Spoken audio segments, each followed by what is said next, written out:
All right, 7:10 right now. The stars of the popular HGTV show Renovation Aloha are dazzling viewers with home makeovers right here in Hawaii.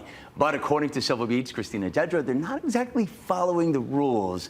So Christina, what are they not doing?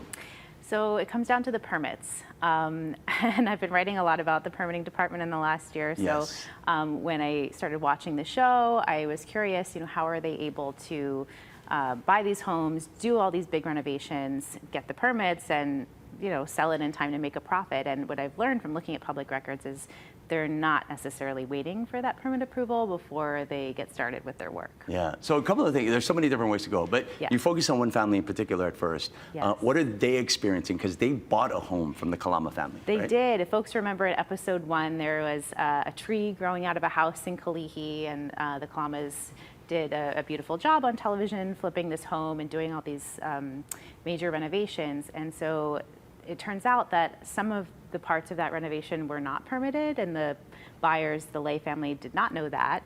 And in fact, they've had some structural issues with the house since buying it, and they're kind of looking at their legal options at this point. But the problem for buyers in this scenario is that when you have unpermitted work, fixing it and getting it up to code and getting a permit is now the buyer's responsibility at their expense. Yeah, and since you mentioned some of the stories that you've done on DPP, they do have their own issues, and that's the justification that the Kalama family uses, right? That's right. Well, the Kalamas didn't speak to me, but in written testimony and in the public record, they've talked about that the permitting system needs to be fixed. People, are really in pain waiting a year or more for renovation permits or building permits. So there is a legitimate problem there, and probably if the Kalamas waited to go the proper route, they wouldn't be able to have their business.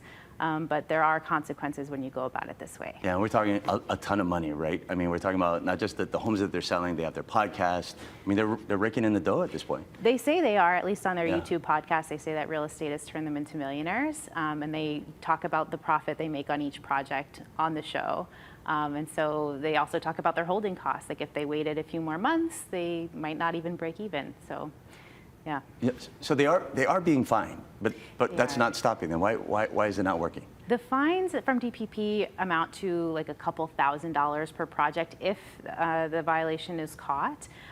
For each of the projects the Kalamas are doing, they're making a couple $100,000 on some of these per project, according to their show. Yeah, it's actually a very fascinating read, and it's out on the website right now. So you can read the full article on civilbeat.org or text 66866 to get their newsletter. Christina, thank you for joining us. Thanks so much. We'll be right back.